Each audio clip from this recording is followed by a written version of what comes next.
Bonjour, c'est toujours un plaisir de vous retrouver le samedi et le dimanche. Hier, c'était le comédien François Cluzet qui était avec nous. On a parlé de son film Le Collier rouge. Ce matin, c'est un rebelle que nous recevons. C'est un homme qui dénonce parfois la machine judiciaire.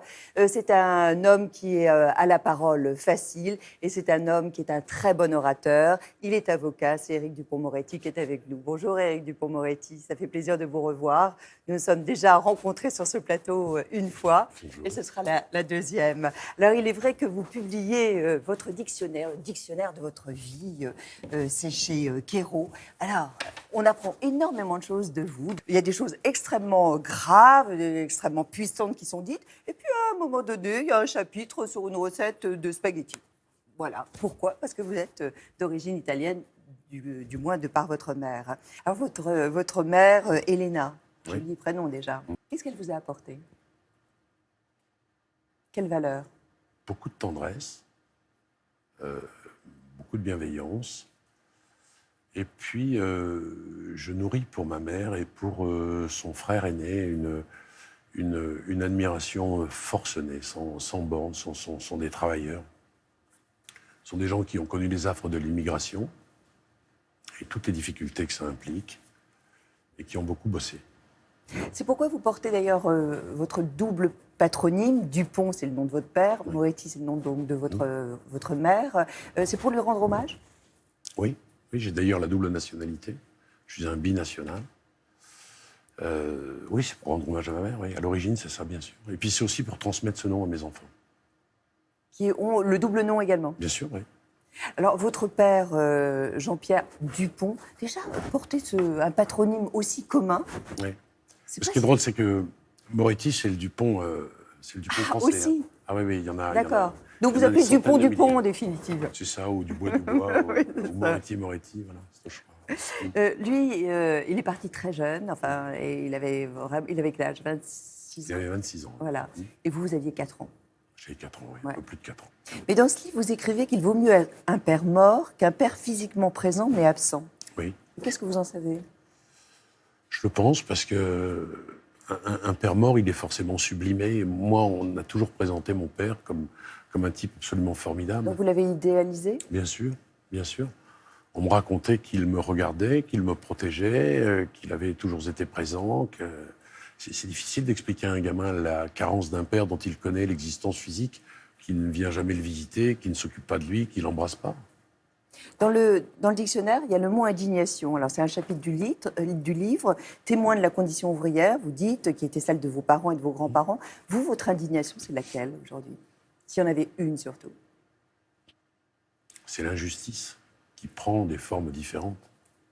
Je n'aime pas ces malnatures, voir que l'on frappe encore des hommes qui sont à terre. Je n'aime pas l'humiliation que l'on inflige. Vous avez connu des humiliations ? Oui, bien sûr. Mais lesquelles ? Et quand ? Des humiliations sociales qu'on vous fait ressentir quand vous êtes gamin. Je raconte dans le livre que je partais en colonie de vacances et que c'était dans un lieu qui était une école privée, réservée à la grande bourgeoisie. C'était en Savoie et nous avions trouvé des inscriptions à bas les fils de la pègre, parce que ces garçons-là, qui étaient plus privilégiés que je l'étais à l'époque, savaient que des fils de prolos allaient là en colonie de vacances. Et pourtant une institution catholique. Oui, mais ça n'empêche pas la bêtise. Vous étiez animé d'un désir de revanche après. Oui. Ça, vous le dites clairement. Hein. Oui, je confesse, c'est pas très joli, mais c'est vrai, oui. Une revanche sociale. Oui, bien sûr. Vous avez eu envie de prendre leur place à ces garçons-là ? Bien sûr, je les ai enviés, je les ai jalousés, je le confesse aussi. Ça ne fait pas partie des choses dont je suis fier, mais à l'époque, je l'ai vécu comme ça, bien sûr. J'avais envie de sortir de cette condition. À 15 ans, il y a un déclic. Lequel ? J'apprends l'exécution de Ranucci. Et ça me bouleverse. Personne chez moi n'appartient au monde judiciaire. Ça nourrit mon romantisme morbide d'adolescent boutonneux. Je m'engouffre dans cette histoire qui me passionne et me terrifie. Je me dis, je veux devenir avocat. Cette idée, au fond, d'être parfois seul contre tous. ce que vous êtes encore. Ce que l'on est forcément quand on est avocat, oui. Et alors, vous avez une autre raison un petit peu plus triviale pour expliquer votre vocation. Vous affirmez dans le livre, j'ai rapidement compris que je n'irais pas pécho en boîte de nuit. Ouais. Qu'est-ce que c'est ce vocabulaire? C'est un dictionnaire. On est assez libre dans un dictionnaire. Qu'est-ce que ça signifie? Ça signifie qu'il y a une appétence pour la séduction. Et comme pour les médecins ou les pompiers, vous pensez que avocat, ça a une profession un peu érotisante? Érotisant? Ouais. Non, je parle simplement de séduction. Je pense que oui, se lever, essayer de convaincre, comprendre que l'on a convaincu, c'est assez jouissif pour être sur ce registre sémantique que vous avez choisi. Alors vous êtes devenu une star médiatique, même si on vous voit quand même beaucoup, on sait voilà, que vous êtes important dans le paysage évidemment audiovisuel, mais surtout évidemment dans les tribunaux. Votre portrait par Alexandre Agarde, et ensuite, en fin d'émission, on va recevoir quelqu'un qu'on apprécie, dont on a beaucoup aimé le livre, que vous connaissez bien. Voilà, vous savez qui? Valérie Perrin. Ah Voilà. oui, évidemment. Évidemment. Et elle viendra nous parler d'un livre, parce que vous la connaissez, et alors là, c'est plus l'avocat qui parlera, mais c'est l'acteur, parce que vous êtes aussi acteur.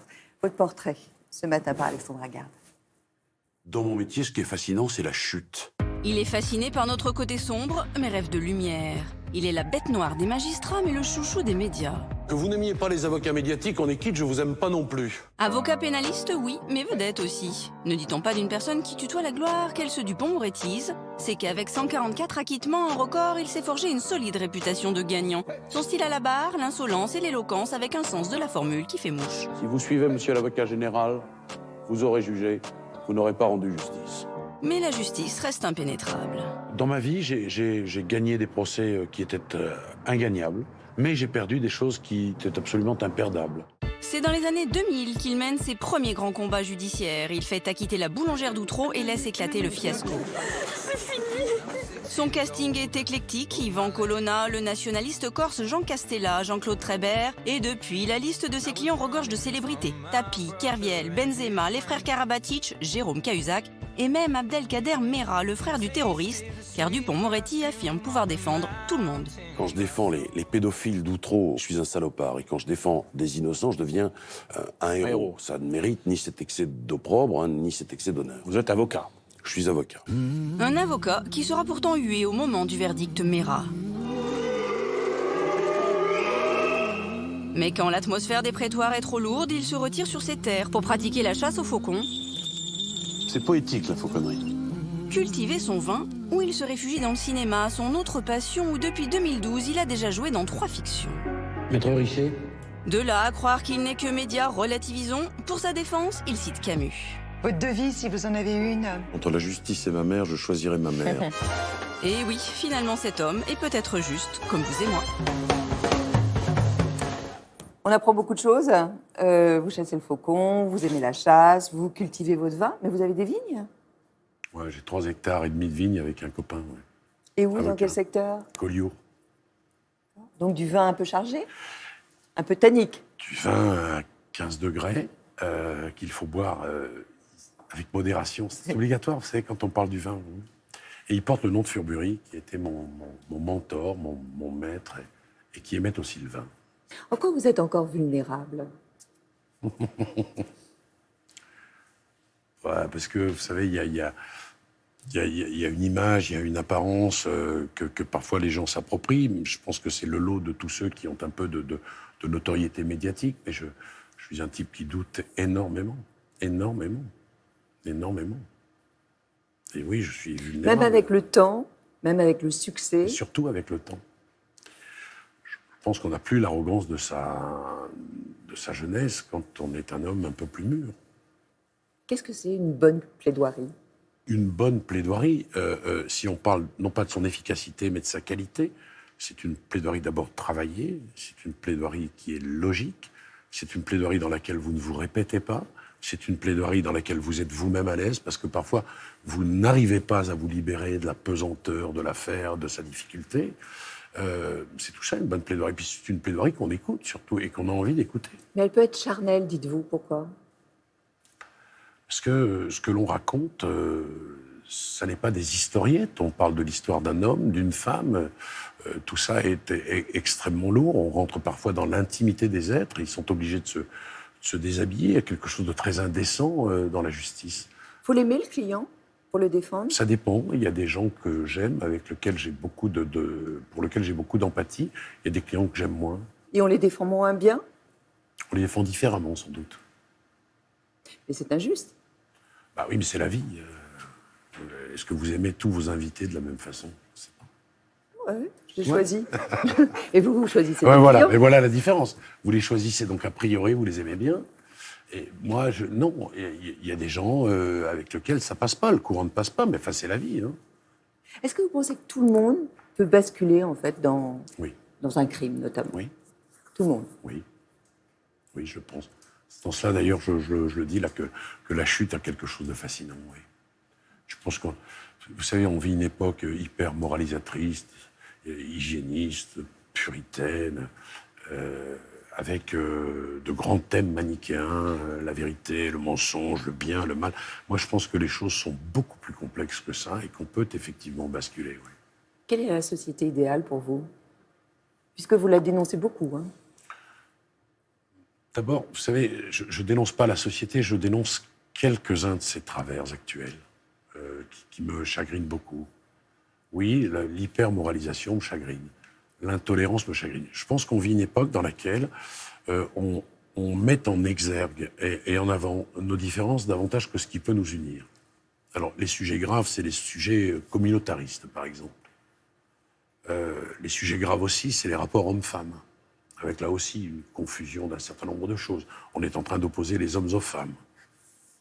Je le crois. On peut voir les choses comme ça, mais... Non, mais je ne dis pas que tout le monde a cette vocation. Mais je dis aussi qu'il y a des choses... regardez, il y a un gros progrès aussi. Non, mais regardez les polémiques récentes auxquelles on a assisté. Regardez, par exemple, il y a des sujets qui sont importants là-dedans, il y a des sujets qui sont accessoires. Vouloir l'égalité des salaires, c'est important. Vouloir pénaliser le fait pour un homme de siffler une femme, pour moi, c'est ridicule. Bon. De toute façon, ce sera impossible. Moi, je n'envisage pas les rapports que j'ai avec les femmes comme les rapports que l'on peut avoir avec une chienne de garde susceptible de mordre. Je pense qu'on n'a pas à s'opposer. Mais ça va au-delà. Vous mordez en permanence, vous? Non, je ne mords pas en permanence. Moi, je dénonce un certain nombre de choses. Je suis plutôt bienveillant avec les gens. Et je dénonce des choses qui me dérangent. L'hyper-réglementation me dérange. Mais allons encore plus loin dans ce qui nous oppose. La tauromachie, par exemple. Vous voyez ce que ça génère comme polémique. Moi, je dis à ceux qui n'aiment pas, n'y allez pas. Je ne veux pas vous y contraindre, mais laissez-moi tranquille. Là, vous êtes courageux. Je ne suis pas courageux. Si, parce que vous recevez des mails, des menaces, oui, j'imagine. des taureaux morts, des trucs comme ça. OK, très bien. Moi, je dis, je comprends qu'on puisse détester ce spectacle. Je comprends qu'on puisse le dénoncer. Je ne comprends pas, en revanche, qu'on puisse interdire, que l'on puisse ostraciser. La chasse, c'est exactement pareil. Mais tout est comme ça. Tout est sujet à polémique dans notre époque, et je trouve que c'est infiniment dommage. Quel est votre plus bel acquittement, ou alors vraiment, c'était un jour de joie pour vous? À chaque fois, ou il y en a... Non, à chaque fois. Vraiment? Oui, vous dormez la veille? Je me posais la question, comment... C'est difficile de trouver le sommeil. Oui, c'est des moments de grande tension interne. Intérieur. Et de responsabilité. Oui, de responsabilité, mais vous avez peur de mal faire, et puis il manque un mot, puis cet enchaînement-là n'est pas le bon, et il faut que... Oui, parfois, vous vous trouvez mauvais? Oui, monsieur. Quand je ne trouve pas le mot juste, c'est quand je m'entends plaider, c'est quand je ne suis pas dedans. Vous êtes favorable, vous, comme aux États-Unis, à ce qu'on tourne, on enregistre, on filme les procès? Oui. Ah oui? Oui. Pourquoi? Mais pourquoi d'abord? Parce que c'est public. Donc il y a du monde. Si vous voulez, dans une salle où il y a 200 personnes, il y a 200 personnes qui rentrent et il y a 200 personnes qui ne rentrent pas. Ouais. Bon, alors pourquoi pas, puisque c'est public, pourquoi pas 400, pourquoi pas 2000? Et puis je pense que... Donc il y a un canal, par exemple, sur un canal de télé, où on puisse voir tous les procès d'assises? Oui, mais je suis tout à fait favorable à ça, moi, parce que ce que j'ai eu à dénoncer dans ma vie d'avocat sur des comportements qui me paraissaient scandaleux de la part de magistrats, président de la cour d'assises, par exemple, à mon avis, s'il y avait eu le regard du public, ils auraient été ceux-là, ça n'est pas la majorité, quelques-uns d'entre eux, un peu plus sur un quant à soi, plus saillant. Voilà, disons ces choses